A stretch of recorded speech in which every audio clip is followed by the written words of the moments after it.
Hi friends, Jesus with us ಚಾನೆಲ್ಗೆ ನಿಮಗೆ ಮತ್ತೆ ಸ್ವಾಗತ. ದಯವಿಟ್ಟು ವಿಡಿಯೋವನ್ನು ಸ್ಕಿಪ್ ಮಾಡದೆ ಪೂರ್ತಿ ನೋಡಿ ದೇವರ ವಾಕ್ಯವನ್ನು ಸಂಪೂರ್ಣ ತಿಳಿಯುವಿರಿ. ನೀವು ಫಸ್ಟ್ ಟೈಮ್ ನಮ್ಮ ಚಾನೆಲ್ಗೆ ಬಂದಿದ್ದಾರೆ, ದಯವಿಟ್ಟು ಸಬ್ಸ್ಕ್ರೈಬ್ ಮಾಡಿ. ವಿಡಿಯೋವನ್ನು ಲೈಕ್ ಮಾಡಿ, ವಿಡಿಯೋವನ್ನು ನಿಮ್ಮ ಸ್ನೇಹಿತರಿಗೆ ಶೇರ್ ಮಾಡಿ. ನಿಮ್ಮಿಂದ ನಮಗೆ ಹೊಸ ವಿಡಿಯೋ ಮಾಡಲು ಸ್ಫೂರ್ತಿ ಸಿಗುತ್ತದೆ.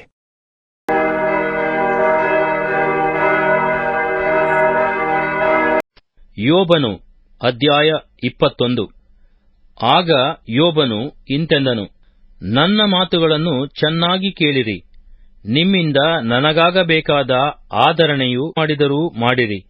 ನಾನೇನು ಮನುಷ್ಯನ ವಿಷಯದಲ್ಲಿ ಗುಣುಗುಟ್ಟುತ್ತಿದ್ದೇನೋ? ನಾನೇಕೆ ಬೇಸರಗೊಳ್ಳಬಾರದು?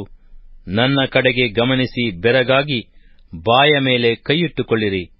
ಈ ವಿಷಯವನ್ನು ನೆನಪಿಗೆ ತಂದುಕೊಂಡ ಹಾಗೆಲ್ಲ ನಡುಕವು ನನ್ನ ಮಾಂಸವನ್ನು ಹಿಡಿಯುತ್ತದೆ. ದುಷ್ಟರು ಬಾಳಿ ವೃದ್ಧರಾಗುವುದಕ್ಕೂ ಇದಲ್ಲದೆ ಪ್ರಬಲಿಸುವುದಕ್ಕೂ ಕಾರಣವೇನು? ಅವರ ಸಂತಾನದವರು ಅವರೊಂದಿಗಿರುತ್ತಾ ಅವರ ಮುಂದೆಯೇ ಸುಸ್ಥಿರವಾಗಿರುವರು. ಅವರ ಮಕ್ಕಳು ಅವರ ಕಣ್ಣೆದುರಿನಲ್ಲಿ ಅಚಲವಾಗಿ ನಿಲ್ಲುವರು.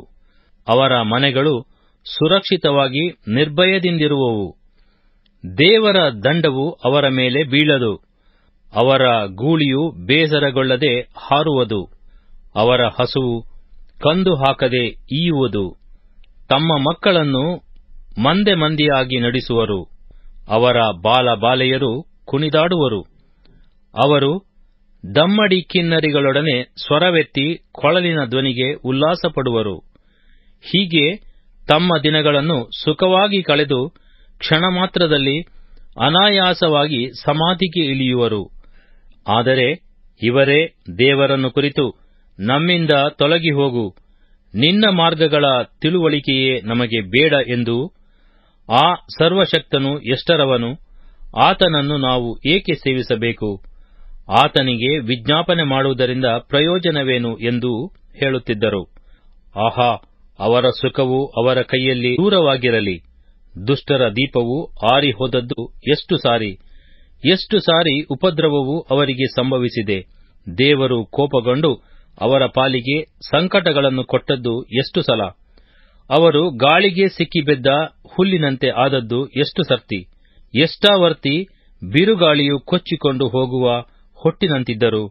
ದೇವರು ದುಷ್ಟನ ಪಾಪ ಫಲವನ್ನು ಅವನ ಮಕ್ಕಳಿಗಾಗಿ ಇಟ್ಟಿದ್ದಾನೆ ಅನ್ನುತ್ತೀರೋ? ಆ ಫಲವನ್ನು ಅನುಭವಿಸುವ ಹಾಗೆ ದೇವರು ಅವನಿಗೇನೇ ಕೊಟ್ಟು ಬಿಡಲಿ. ಅವನು ತನ್ನ ನಾಶವನ್ನು ಕಣ್ಣಾರೆ ಕಾಣಲಿ. ಸರ್ವಶಕ್ತನ ರೌದ್ರ ರಸವನ್ನು ಪಾನ ಮಾಡಲಿ. ಅವನ ಆಯಸ್ಸೇ ಕತ್ತರಿಸಿ ಹೋದ ಮೇಲೆ ತನ್ನನ್ನು ಹಿಂಬಾಲಿಸುವ ಸಂತತಿಯವರ ಚಿಂತೆಯೇನು? ಮೇಲಣ ಲೋಕದವರಿಗೂ ನ್ಯಾಯ ತೀರಿಸುವ ದೇವರಿಗೆ ಜ್ಞಾನಬೋಧನೆಯನ್ನು ಮಾಡಬಹುದೇ?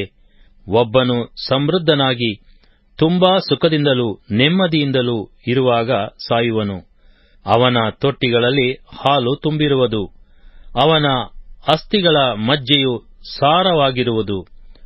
ಮತ್ತೊಬ್ಬನು ಲೇಷವೂ ಸುಖಾನುಭವವಿಲ್ಲದೆ ಮನೋವ್ಯಥೆಪಡುತ್ತಾ ಸಾಯುವನು.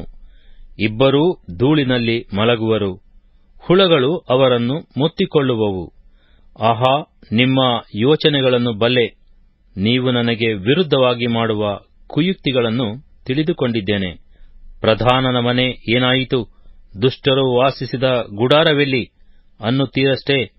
ನೀವು ಮಾರ್ಗಸ್ಥರನ್ನು ವಿಚಾರಿಸಲಿಲ್ಲವೋ? ಅವರು ಕೊಟ್ಟ ದೃಷ್ಟಾಂತಗಳಿಂದ ಆಪತ್ತಿನ ದಿನದಲ್ಲಿ ದುಷ್ಟನು ಉಳಿದು ಕೋಪವು ತುಂಬಿ ತುಳುಕುವ ದಿವಸದಲ್ಲಿ ತಪ್ಪಿಸಲ್ಪಡುವನು ಎಂಬುದು ನಿಮಗೆ ಗೊತ್ತಾಗಲಿಲ್ಲವೋ? ನೀನು ದುರ್ಮಾರ್ಗಿ ಎಂದು ಅವನಿಗೆ ಮುಖಾಮುಖಿಯಾಗಿ ಯಾರು ತಾನೇ ಹೇಳುವರು?